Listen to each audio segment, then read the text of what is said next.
nombre es Ana Milena Gualdrón, soy estudiante del MBA de la Universidad EAN, estoy viendo la materia de gestión de riesgos y esta es la prueba extemporánea que presento hoy 7 de junio del 2020 al profesor Daniel Bernal.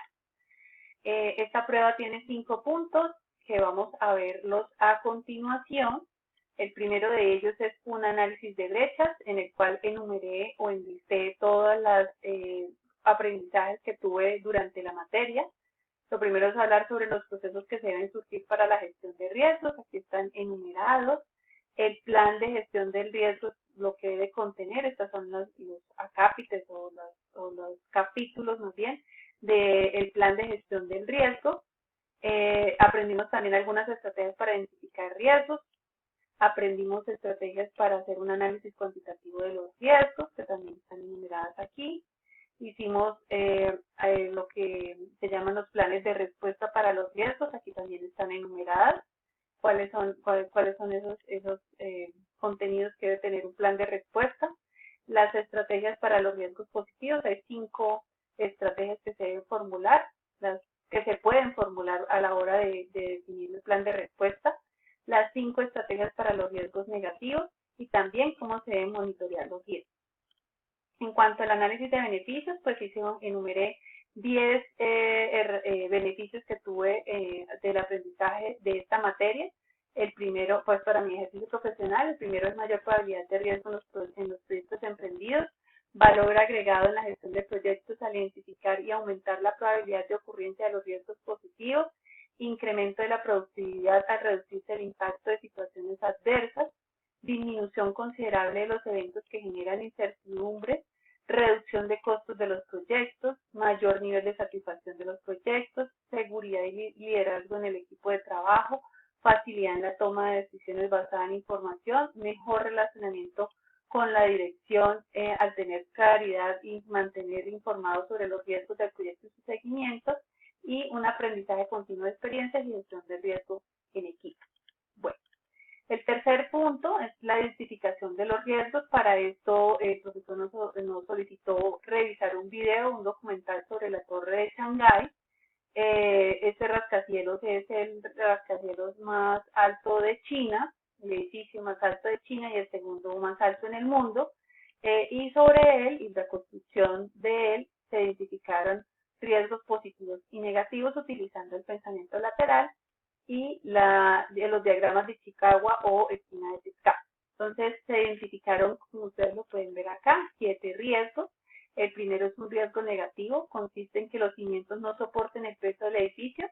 Esto, las causas que se tienen identificadas es que el edificio va a pesar 850.000 toneladas, el suelo de Shanghái es blando, conformado por tierra, barro y arena, y la base rocosa está a 200 metros de profundidad. El suelo se está hundiendo en la medida que todos los edificios hacen peso a la capa freática y hacen que esto se vaya compactando. Los impactos, pues es el hundimiento del edificio, pérdidas económicas o desvalorización de la propiedad, inclinaciones del edificio. Bueno, continuamos entonces con el segundo riesgo. Este riesgo es positivo, consiste en aprender y mejorar las experiencias de Chicago en la construcción de rascacielos. Pues Chicago tiene los rascacielos más famosos del mundo. El suelo de Chicago es bastante blando y tiene condiciones similares a las de Shanghái. Algunos edificios de Chicago se inclinaron y ellos tuvieron que aprender sobre esta situación. ¿Cuál sería el impacto? Pues realizar alianzas, utilizar los inventos como el de Adler, que buscó utilizar madera y travesaños de acero y cubrirlos de hormigón para que el peso que se soporte no produzca hundimiento, evitar que el edificio se incline o se hunda. El tercer riesgo es riesgo negativo, es decir, consiste pues en que los primeros pisos no soporten el peso del edificio y pues se pueda colapsar por la altura y el peso que tiene. Como ya lo dijimos, va a pesar 850.000 toneladas, es un edificio que debe soportar 632 metros de altura y 128 pisos. ¿Qué impacto podemos tener? Pérdidas económicas, humanas en caso de colapso del edificio, desvalorización de las propiedades.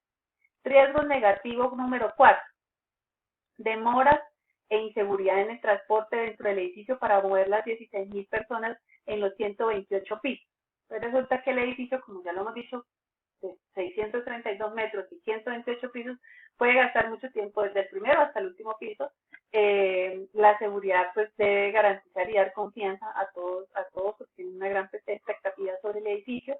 El impacto es inconformidad en los residentes o visitantes de los últimos pisos, accidentes o pérdidas humanas por problemas en los ascensores y una evaluación de los últimos pisos. Riesgo número 5, un riesgo también negativo. El edificio puede que no soporte los tifones y vientos que azotan las ciudades de Shanghái, por lo tanto se puede deformar o colapsar. ¿Cuáles son las causas? Que más o menos a la altura del edificio 100, los vientos pueden llegar a los 48 newtons por metro cuadrado, es decir, a 4 kilopascales. Shanghái es golpeada por tifones y tormentas que pueden afectar la estabilidad de la construcción, y a medida que se cuela el viento por los edificios, se forman como unos remolinos que hacen que se tambalee el edificio.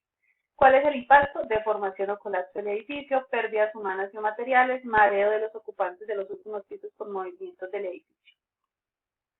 Riesgo número 6. Es un riesgo también negativo. El edificio no soporta los sismos terremotos. Resulta que las causas están que Shanghái está en la zona sísmica de nivel 3. El edificio debe ser flexible para soportar el tambaleo producido por un sismo, y los últimos pisos se moverán violentamente en caso de que exista un sismo. Entonces, ¿cuál es el impacto? Colapso del edificio, pérdidas humanas y materiales, mareo de los ocupantes de los últimos pisos. Por último, un riesgo positivo, el riesgo positivo número 7, que es innovar en la ingeniería de la construcción de los rascacielos. Entonces, de aquí tenemos varias causas que son las experiencias como la de Otis en la construcción de ascensores, la de Jad Sermen en la utilización de túneles de viento para medir la fuerza del viento en los edificios, utilizar los amortiguadores de masas para disminuir el balanceo de los edificios, que son ejercicios que ya se han utilizado en otras construcciones de rascacielos. ¿Qué impacto puede tener? Pues que se salen ascensores, el ascensor más largo del mundo, porque más largo y rápido del mundo, porque pues la distancia que debe recorrer es muy alta. Crear nuevas alternativas para que los rascacielos soporten los vientos, que fue lo que se logró con la construcción y el diseño del edificio de Shanghái, y mantener la estabilidad del edificio con el menor movimiento posible. Todos son impactos pues obviamente positivos al ser un riesgo positivo. En el riesgo general del proyecto, pues el riesgo es lo puse en positivo porque es construir el segundo edificio más alto del mundo y el más alto de China.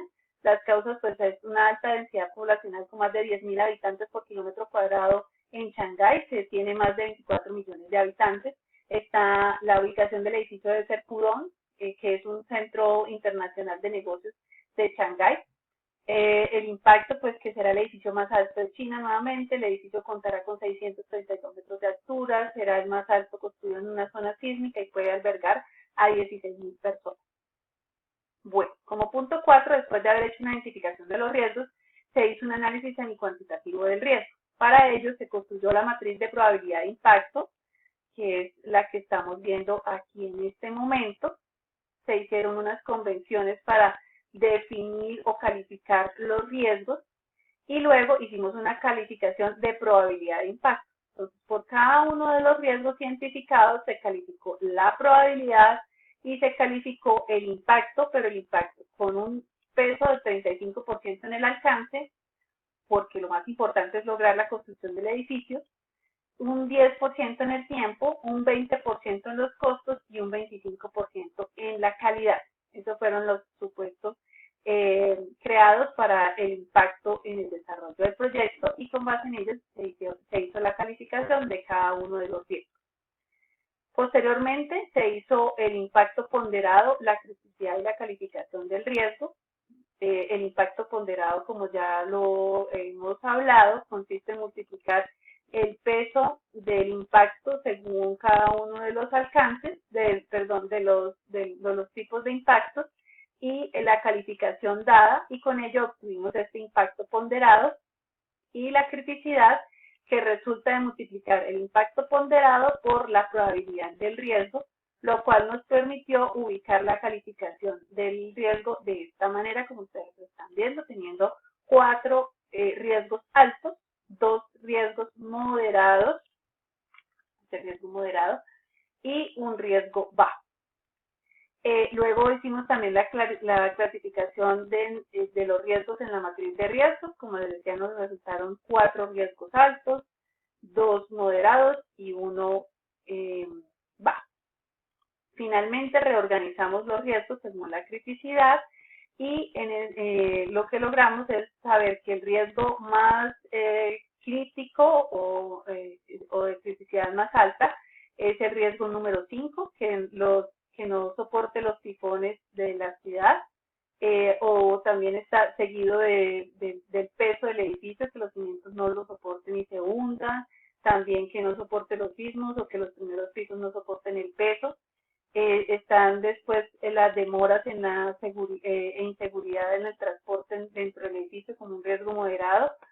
Innovar en la ingeniería de la construcción de rascacielos es un riesgo moderado positivo, y aprender y mejorar las experiencias de Chicago en la construcción de los rascacielos. Bueno, hasta aquí terminó el desarrollo del trabajo para el día de hoy. Lo que continuaría después de haber hecho este análisis cuantitativo de los riesgos sería la construcción de los planes de respuesta por cada uno de los riesgos según ya esta reorganización de la criticidad.